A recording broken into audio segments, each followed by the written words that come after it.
Satellite city new Williams home ప్రాథమిక tailors సహకార సంఘం ఆధ్వర్యంలో శాటిలైట్ సిటీ గ్రామ టైలర్స్ అధ్యక్షుడు జడ్డు శ్రీనివాసరావు సమక్షంలో శుక్రవారం టైలర్స్ డే ఘనంగా జరిగింది. విలియమ్స్ హోమ్ సేవలను టైలర్స్ కీర్తించారు. ముందుగా కుట్టు మిషన్ సృష్టికర్త విలియమ్స్ హో చిత్రపటానికి పూలమాలలు వేసి నివాళి అర్పించారు. ఆయన సృష్టించిన కుట్టు మిషన్ కారణంగా నేడు ఎంతోమంది ఉపాధి, ఉద్యోగ అవకాశాలు పొందుతున్నారని కొనియాడారు. ఈ కార్యక్రమానికి హాజరైన గౌరవ అధ్యక్షుడు బత్తిన అప్పారావు మాట్లాడుతూ టైలర్స్ ఎప్పటికప్పుడు అధునాతన నైపుణ్యాన్ని అందిపుచ్చుకుని ముందుకు సాగాలి అని సూచించారు.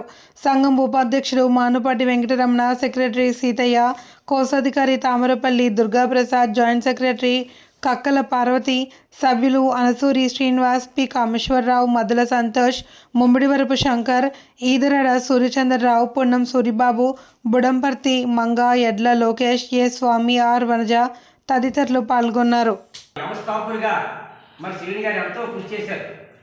ఈరోజు కూడా మరి దర్జీల సంఘం ఎంతో అభివృద్ధి చెందుతూ మరి వర్కర్స్ అందరూ కూడా ఒక తాటి మీదకి వచ్చి అందరం ఐక్యతగా ఉండి ఈ సంఘాన్ని ముందుకు తీసుకెళ్ళాలి.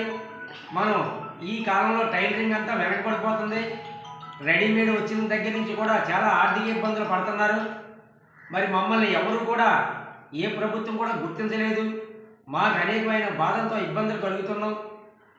మరి ఇవన్నీ దృష్టిలో పెట్టుకొని శ్రీనివాసరావు ఎంతో కృషి చేసి వీళ్ళందరినీ కూడా ఐక్యతగా ఉంచి ఈరోజు కూడా ఈ 15 ఏళ్లుగా ప్రతి సంవత్సరం ఫిబ్రవరి 28వ తారీఖున ఘనంగా టైలర్స్ దినోత్సవం జరుపుకుంటూ మరి మాకు ఆదర్శంగా నిలిచిన విలియమ్స్ హో గారిని గుర్తు చేసుకుంటూ మేము ఎంతో పండగగా జరుపుకున్నందుకు ఈరోజు టైలర్స్ అందరికీ కూడా కృతజ్ఞతలు తెలియజేస్తూ